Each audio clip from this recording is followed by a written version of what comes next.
What's up, Dragon Brood? It feels like there's so many new cards every single day.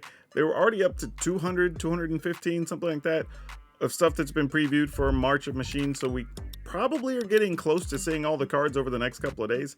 However, we're not other cards we're worried about. We want to talk about the ones that got previewed today. So let's go see what all's out there that we need to know about. Let's start with this one. We've got Zemane, or Zemane, maybe, I don't know, and Dina. It's a black, green, blue, 3/4 human dryad. Whenever you draw your second card each turn, target opponent loses 2 life and you gain 2 life. You can tap this and sacrifice another creature. You get to draw a card. You may put a land card from your hand onto the battlefield tapped. If you control 8 or more lands, repeat this process once. Wow. Wow. Okay. Yeah, this feels pretty cool. I don't know what type of deck it goes in, but 3/4/3/4 isn't bad. You get to draw a card, assuming you sacrifice something else. Then you would get to drain your opponent for 2. That's a lot happening. And then if you have 8 lands or more, you get to draw another card and put a land into play if you have it. So, yeah, there's a lot happening here. I feel like this is the type of card that if I'm already playing 2 of the 3 colors and I can splash this in, I'm probably going to do it. Just because the value proposition is fairly high on it. Assuming I have some other smaller creatures or token generators that I can justify sacrificing a creature. But yeah, I don't think this is busted, but this is a really interesting card and definitely one that can probably find its way into a lot of commander decks. So you have Dusk Legion Duelist. It's a 2 mana, 2/2 vampire soldier, vigilance. Whenever 1 or more +1/+1 counters put on the duelist, draw a card. This ability triggers only once each turn. Yeah, this is kind of interesting, right? Because I don't know how many things we have in standard that put +1/+1 counters on creatures. We do have a soldier that does it. There may be one other card that's reasonable. But this does have use in older formats, right? If you're playing something like, let's say, Explorer, and you have anything with +1/+1 counters, hardened scales type decks, this could be pretty good for that. You could also have it in different commander decks that just care about +1/+1s, which is pretty cool. It does have vigilance, which is also nice. So even if you just turn into a 3/3 or 4/4, like, it's still a threat for your opponent to have to deal with or not attack into it, which I like that too. So yeah, we don't even know. This could be a sub-theme for the stuff coming out when we go to Ixalan as well. And we know there's other vampires in Ixalan, so this could actually work for that as well. It's also a soldier and can fit into the soldier decks. So yeah, a lot of things happening here with this card that's actually pretty neat. We have a Doomscar Warrior. It's a 2 green, so 4 mana for a 4/3 trample.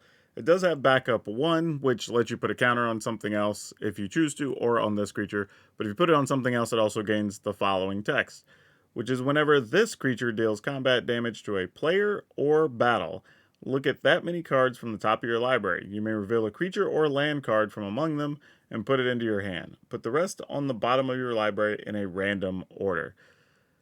This seems good.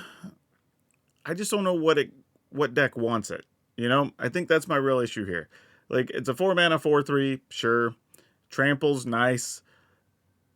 If you connect, which you have tramples, so the odds of you connecting are increased, right? So that's pretty cool. But what do we want to do with this? You know what I mean? Like, is there some deck that is playing more evasive things, wanting to look for certain combo pieces? Are we just playing this over some other 4 mana things we could play in green or green-red or something? It's a neat card. I like the words on it. I just don't know what I'd really want to do with it or what it replaces in other existing decks right now. Deeproot Wayfinder, colorless and a green for 2/3 whenever, it's a Merfolk Scout. Whenever Deeproot Wayfinder enters the battle. Oh no, sorry. Okay, let's try this again. Whenever Deeproot Wayfinder deals combat damage to a player or battle, surveil 1. Then you may return a land from your graveyard to the battlefield tapped. This one's actually pretty good. It's a 2 mana 2/3. If you have a deck that cares about putting stuff in the graveyard or wants lands into play, like, this pseudo ramps you, right? If there's a land, you can just put it into play. That's pretty sweet. Yeah, this is just a quality card. And it's a Merfolk. And again, we've been mentioning, but when we go back to Ixalan, we know there's going to be Merfolk. This could be one of the type of cards you want, because if you're thinking about playing an aggro Merfolk deck, you're going to need those 2 and 3 mana creatures. This one's probably going to be one of the creatures of choice. We have an Ancient Imperiosaur, 5 green green, so 7 mana for a 6/6. It does have Convoke. It has Trample and Ward 2. Ancient Imperiosaur enters the battlefield with 2 +1/+1 counters on it for each creature that convoked it. So let's say you convoke this for 3, so you get the cost down to 5. Then, or I guess it's 7, so you would get down to 4. And then you would get to put 6 tokens on this, so you'd have a 12/12. Like, this is kind of neat, actually. Just making a big trampling body that your opponent's going to have a hard time removing. I don't know if it gets played, but I like what it's doing. I like the concept. It is a dinosaur, which is pretty important. Dinosaurs tend to be pretty popular just because the stuff we got last time around in Ixalan. So, yeah, this could slot into those decks. This is neat, though. I'm not going to say I'm excited about it, but it's at least a really good use of Convoke on a creature. All right, C double. We have colorless, or 2 colorless, blue blue, so 4 mana for an instant. The spell can't be copied. Is that the first time we've seen that text? This can't be copied. Choose one. If an opponent has 8 or more cards in their graveyard, you may choose both. Copy target spell. You may choose a new targets. Create a token that's a copy of target creature. Wow, this is... So you either get to copy a spell, or you make a token that copies a creature. Doesn't have to be your creature, which is nice. It is an instant speed, too, that makes a copy, so that's pretty sweet. Overall, I guess this card is just okay. And it's interesting that it says it has the can't be copied text. I'm not really sure why that's there. I'm sure there's some busted reason that it's there. I'm just not thinking of it off the top of my head. But yeah, this card seems pretty good, really. I mean, you can copy a thing even if you just need an emergency blocker or whatever. If you have something that draws cards or removes something, you can copy that. So yeah, I'm kind of into this. I don't know if this is something you'd play like 4 of in a deck, but 2 of in the decks that can support it make a lot of sense. Okay, this one has some English translations, but this is a Shieldred. It is 3 colorless, black, black for a 4/5 with Menace. When Shieldred enters the battlefield, each opponent sacrifices a non-token creature or planeswalker. And you could pay 4 and a black. You exile Shieldred, return to the battlefield. It transforms into a saga called the True Scriptures. Chapter 1 is for each opponent. Destroy up to 1 target creature or planeswalker that player controls. Chapter 2, each opponent discards 3 cards and mills 3 cards. Chapter 3, put all creature cards from all graveyards onto the battlefield under your control. Exile the scriptures. Ooh, boy. Ooh, boy. This might... this is tough. For 5 mana... You do get a 4/5. Your opponent has to sacrifice something, so that's reasonable. After that, though, I feel like, I mean, you get it to flip, then you get to kill something else on your opponent's side, so that's a benefit. I don't know. Man, this has to be playable. I'm just not sure how much I like it, but not because the card's bad, but because anything that costs 4, 5, or more in black, you kind of have to decide, like, is it worth playing over the other Shieldred, or Obliterator, or the Archfiend, or Invoke Despair, or whatever, right? There's so many choices at those casting costs that it's going to be a tough one. But the card is actually solid. So if somebody plays with it, I wouldn't turn my nose up at it. But it's interesting considering how many spots that black has right now. All right, here's another one that has to be translated, but it's Ozolith Shattered Spires. So now the Ozolith is green. Colorless and a green for a legendary artifact. If 1 or more +1/+1 counters would be put on an artifact or creature you control, that many +1/+1 counters +1 are put on that permanent instead. You can pay a colorless and a green to tap this and put a +1/+1 counter on target artifact or creature. Activate as a sorcery. Also, randomly has cycling of 2 colorless. You can play 2 colorless, discard this, and draw a card. This is just decent. I don't know where it plays in standard, unless there's something that just cares about +1/+1. Though we did just see a creature earlier, right? That cares about +1/+1 counters. If that's a sub theme for a deck, or even something you just build around with the deck, then yeah, this card's going to definitely see some play and be pretty good. Otherwise, it's probably going to be relegated to different commander decks, where you're talking about something with like Mowus or Hamzas and things like that. I think are going to be pretty decent. I can see some decks I would put this in. Just being able to get the extra bonuses on creatures is pretty nice. But yeah, I think we have to wait and see what this set or the next set brings as far as +1/+1 counters before we dive too heavy on it. However, if I can get these pretty cheap, I probably will and just have a playset just because. And if they don't become anything, fine. But if they do, I got in low. This is an interesting one. It's just called Pylonic. 3 colorless and a black. Instant. It does have Convoke. And you destroy target creature or planeswalker. You surveil 2. Well, that's it. Okay. So you destroy a creature or planeswalker, and then you surveil 2. But you can convoke it to make it cheaper. We have a lot of cards that destroy planeswalkers or creatures. This does surveil 2, and you could possibly play it cheaply.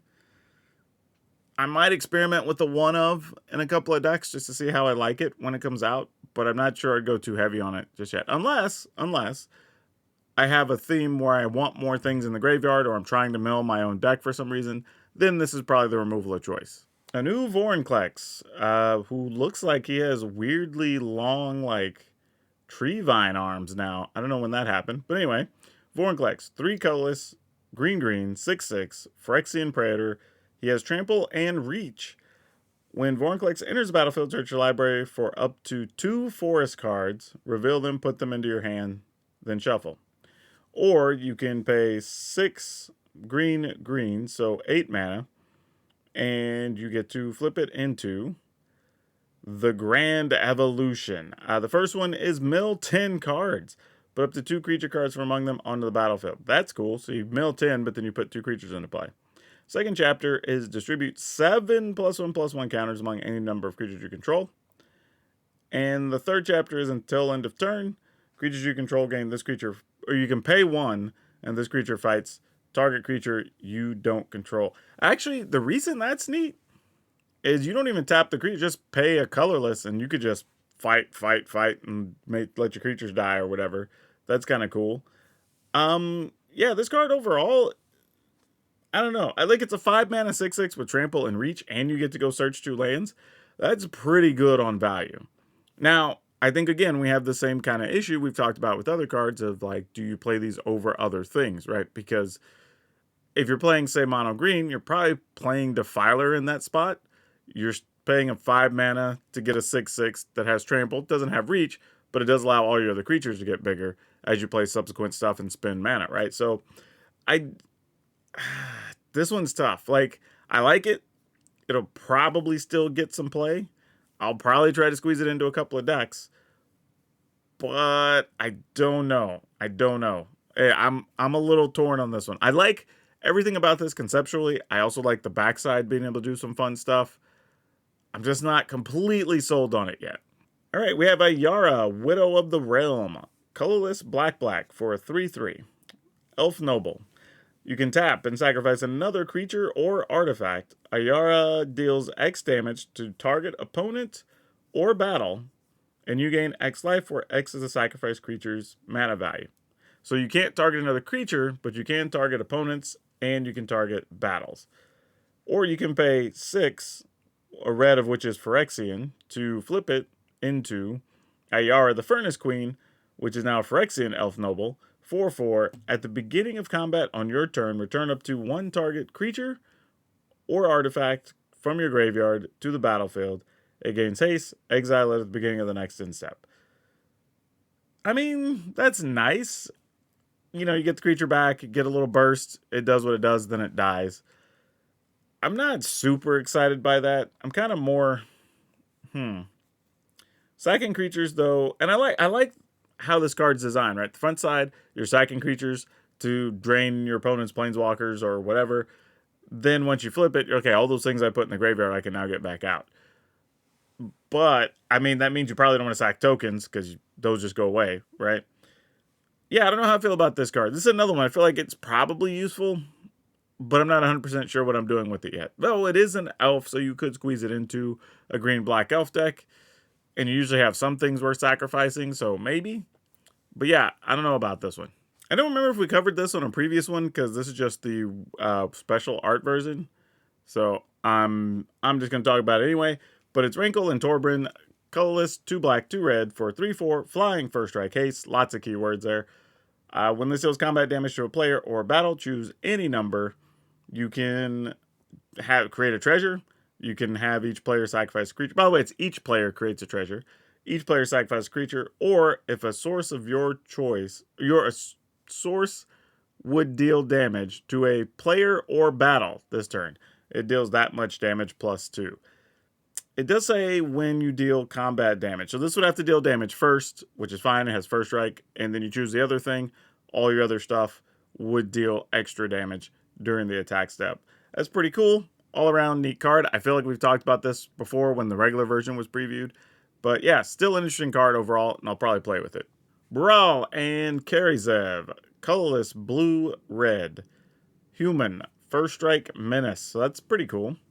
Whenever you cast your first instant or sorcery spell each turn, you may cast a spell with lesser mana value that shares a card type with it from your hand without paying its mana cost. You create First Mate. First Mate Ragavan, a legendary 2/1 monkey, gains haste until end of turn. Okay, so you have a 3 mana 2/4 with Menace and First Strike. Seems fine. Then when you cast your first spell for the turn, your first instant or sorcery spell for the turn, you can cast a spell that shares a type with it from your hand without paying its mana value, with lesser mana value, and shares a type. So it's kind of restrictive, right? Like if you, for whatever reason, maybe played something that costs 3, it's an instant. If all you have is sorceries, you don't get any extra value. But if you do have other instants, then cool, you get to play the other one for free if it costs less. So yeah, I feel like this is a type of card maybe you could build around, but by itself, it's not that great. But there are some good, powerful things you can do with it if you, like I said, you build with this card in mind and coming up some number of times. Because this is actually kind of cool. I like the ideas of what it's offering us, but I'm not sure what deck it goes in. Unless maybe it goes into some type of prowess deck, I could actually see that. And now we're going to round things out talking about battles. So today we have Invasion of Kassus, 2 colorless, red, red. When it enters the battlefield, hold on a second. There you go. When it enters the battlefield, it deals 3 damage to each creature and to each planeswalker. So obviously we're going to have some version of this. We always do. Red, 4 or 5 mana comes into play, or sweeps the board, deals however many damage. Like kind of always the thing.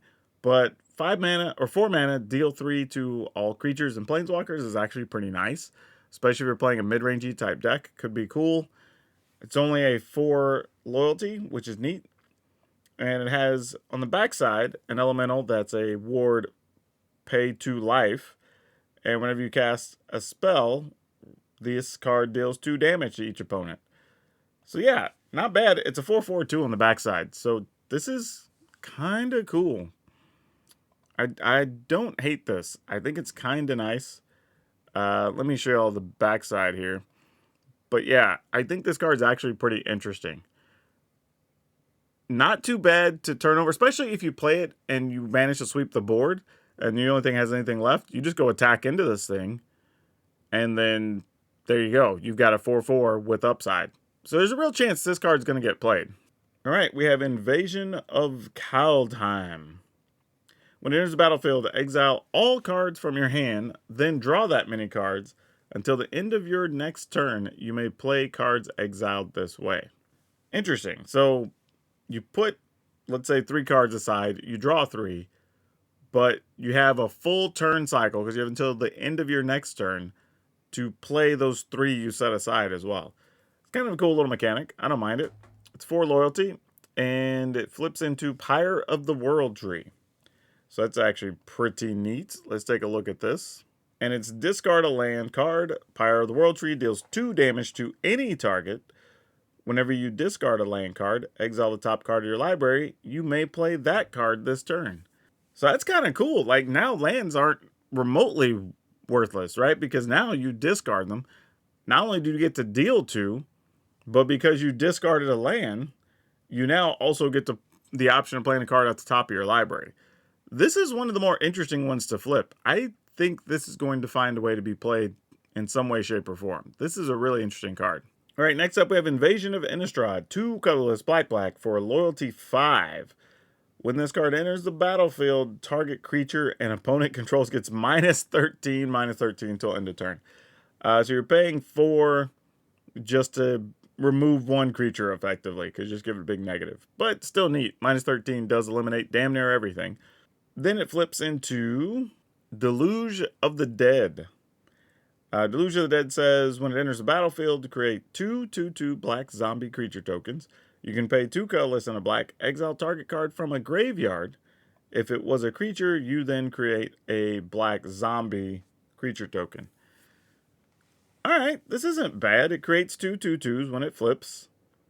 And then it's just an enchantment where you get the option to exile things from graveyards. And if you exile a creature, you get to make a 2/2 zombie. Cool. I don't know if it's worth... I mean, it's going to come down to how hard is it for you to deal 5 damage to this thing, right? Because if you do get to deal 5 damage, it's not that bad, all things considered. However, if you're going to have trouble dealing the 5, you're basically playing a 4 mana single sorcery speed removal. I don't know how many of us are signing up for that. So, something to consider. All right, y'all are going to have to hang with me on this one because this is another translation. It is Wooburg. So, white, blue, black, red, green. Invasion of Alara. It has a loyalty of 7, which I think is the highest we've seen on one of these so far. When it enters the battlefield, you exile cards from the top of your library until you exile 2 non-land cards with mana value 4 or less. You can cast one of them without paying its cost. Put one of them into your hand. Then put the rest of the exiled cards in the bottom of your library in random order. So you pay 5. You at least get potentially 2 permanents that cost 4 or less, which is kind of cool. Actually, it says 2 non-land cards, so it don't even have to be permanents. It could be spells. So that's okay. If you do manage to take 7 off this, it transforms into a sorcery, so just a spell that gets cast. Awaken the Maelstrom is all colors. Actually, here, let me show it to you so you at least see what the card is. I know we're not going to really be able to talk much about it, but the target player, so it's all colors, and then target player draws 2 cards. You can put an artifact card from your hand on the battlefield. Then you create a token copy of target permanent you control. Distribute 3 +1/+1 counters among 1, 2, or 3 creatures. Destroy target permanent and opponent control. My goodness, this does so many things. I guess it's trying to do something for each color. So first off, it's all colors, in case that matters. You'll start out by drawing 2 cards. Then if you have an artifact in hand, you can put it on the battlefield. Then you make a copy of target permanent you control. You'll at least have an artifact, hopefully you just copy that. Then you get to put 3 +1/+1 counters among 1, 2, or 3 target creatures you control. If you still have creatures, obviously that's good. And then you get to kill a creature. Or actually just destroy a permanent. It's not even kill a creature. An opponent controls. That's a lot. That's a lot happening on this card. I mean, it is also still all 5 colors. But boy, the upside is a lot of things happening. So I'm going to say this is a decent card, but obviously a lot of decks are not going to be able to play it. We have the Invasion of Chandalar. No, not Chandalar. That, for those who don't know, Chandalar was where the first old, Windows 95 Magic game was set. So that's actually pretty neat. But Invasion of Chandalar, 3 colorless, green, for a 4 loyalty. So that's not bad. When this enters the battlefield, return up to 3 targeted permanents from your graveyard to your hand. So you get to just regrow 3 things from your graveyard to your hand. Then after you flip it, we have Leyline Surge, so an enchantment. At the beginning of your upkeep, you may put a permanent card from your hand onto the battlefield. Whoa! That's pretty cool. So you just put any permanent during your upkeep from your hand into play. And if everything worked out well, assuming you were able to get stuff from your graveyard from the front side, and you're able to knock this down, you now get to play those things for free over the next couple turns. Wow, this is neat. I don't want to call it powerful yet, because again, I don't think until we get to play with it, I don't know how difficult it's going to be to actually take down a battle. But if it is reasonably easy, this is a cool card. Seems like the cards keep coming. So we came across this one too. Inga and Eska. 2 colorless green blue for a 4/4. Creatures you control, it's a human god by the way. Humans you control have vigilance and tap, add 1 mana of any color. Spend this mana only to cast creature spells. Whenever you cast a creature spell, if 3 or more mana from creatures was spent to cast it, draw a card. Yeah, I like this a lot. I mean, 4 mana for a 4/4. It doesn't have any real evasive abilities or anything, but it does give all your other creatures vigilance and the ability to tap for mana of any color, which is pretty awesome. And then if you're using creatures to tap for mana, you have a little card drawing engine. So yeah, I'm probably going to find a way to play with this card. I really dig it. All right, that definitely did not take as long as the last couple of days.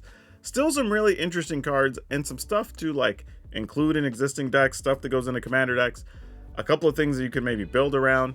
I like that we're seeing a lot of, we'll call it seed planning for future sets. So could be worth grabbing a couple of cards just in case. Like there's some neat things happening here. But yeah, just like yesterday, let me know what cards y'all are finding the most interesting here, or which ones you'd like to see me build decks with to start the season.